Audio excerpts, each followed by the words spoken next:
Welcome to Stats Madness. Joining me today is Frank Hardy, our expert guest. We're diving into Arsenal's 1-0 victory over Newcastle United. Arsenal now leads the league with 73 points, while Newcastle lags at 14th with 42.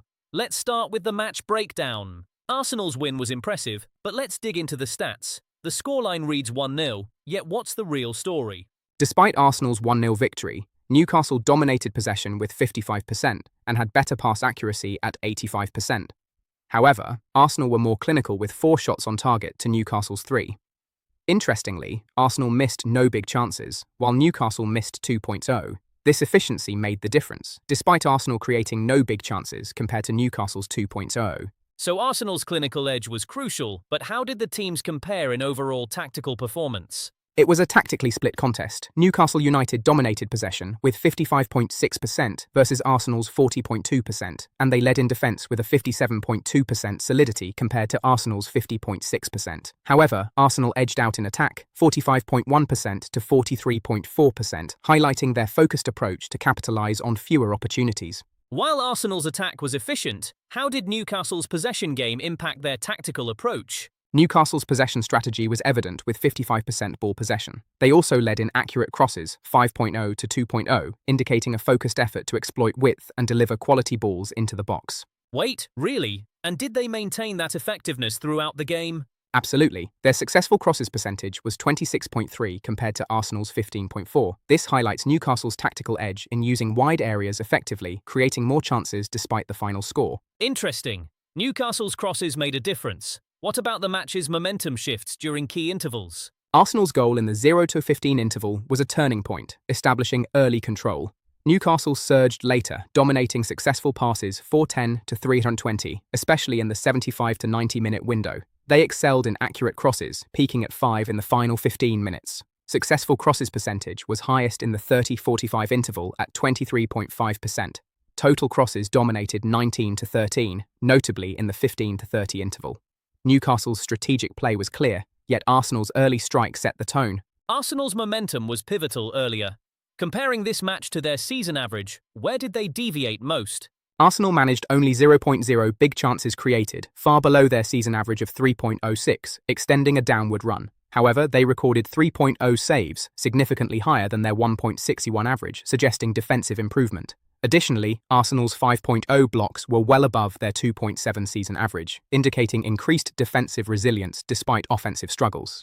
So Arsenal's defense stepped up despite offensive struggles. How does this relate to their overall league standing? Arsenal's identity shows unusual strength in blocks, recording 5 today against a 2.7 average, while their big chances missed hit 0, far from their 2.1 season average. This indicates an identity crisis. Wait, really? And their shots inside the box? Did that follow the trend? Yes, only 6 shots inside box today, below their 10.7 average.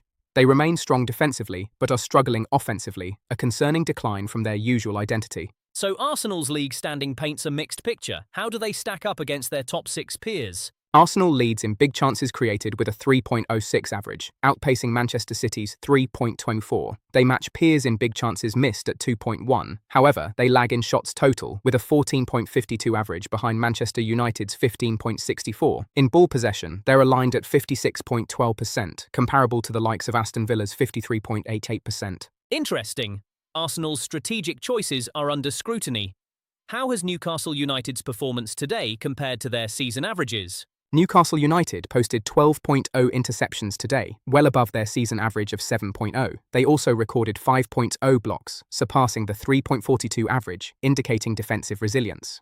However, they managed only 3.0 shots on target, significantly below their season average of 4.61, highlighting a concerning dip in offensive output. So Newcastle United's defensive numbers were eye-catching today. How did their overall league standing and play style measure up?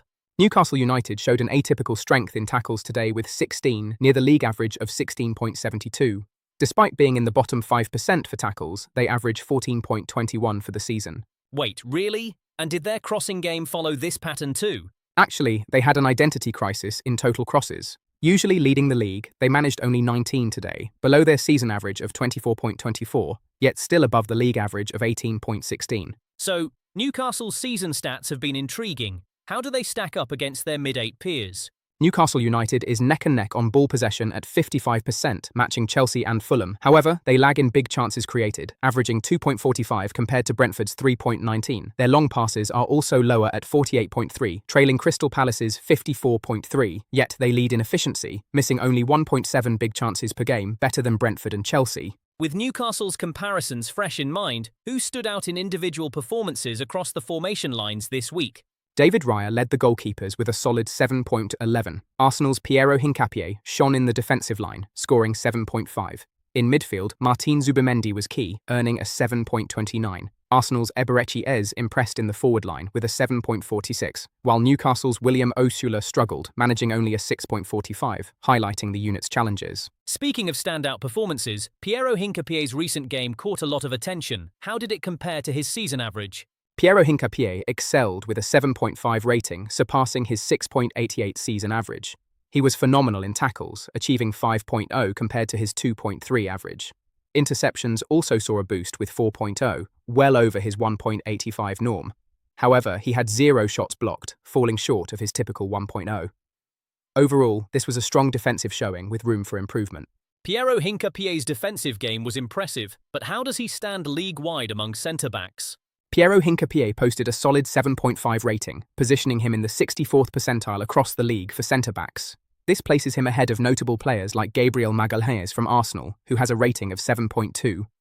With the league average at 6.8, Hincapié is above the mid-tier, showing stable performance when compared to his peers, like Manchester City's Rodri, who sits slightly lower at 7.27.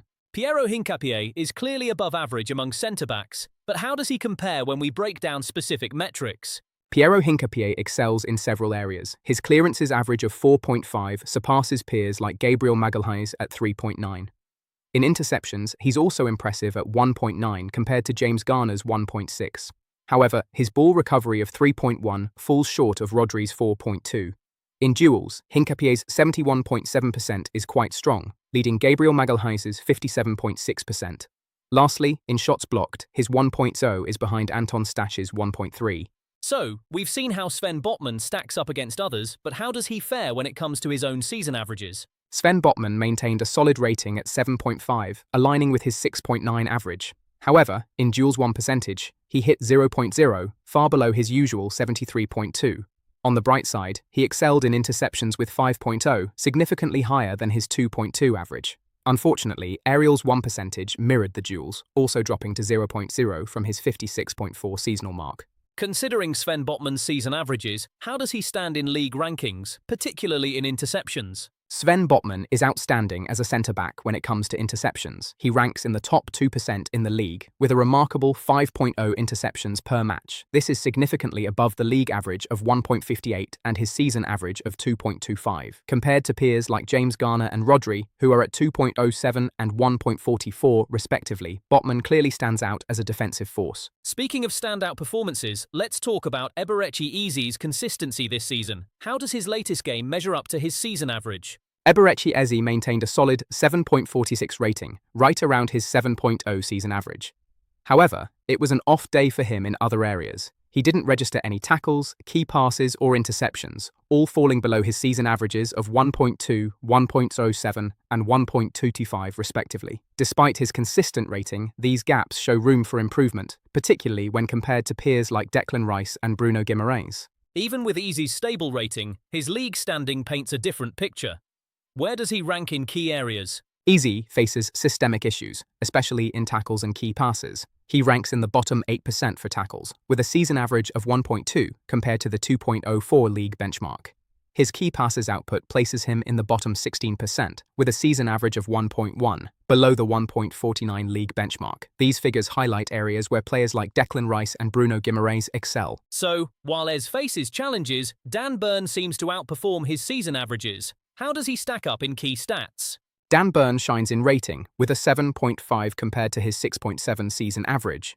His duels won percentage is impressive at 67.0%, far above the typical 48.6%. However, his interceptions slightly lag at 1.0, below the 1.5 average. Notably, his aerials won percentage stands at 71.0%, surpassing the 56.1% benchmark. With Dan Burn's standout stats in mind, let's shift focus to Martin Zubimendi. How did he perform?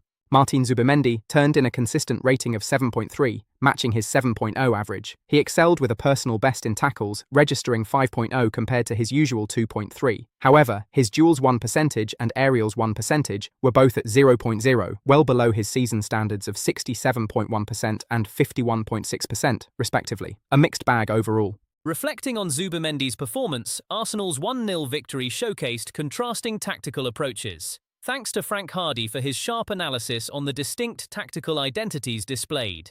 Thanks for joining us on Stats Madness. Catch you next time for another deep dive into the numbers.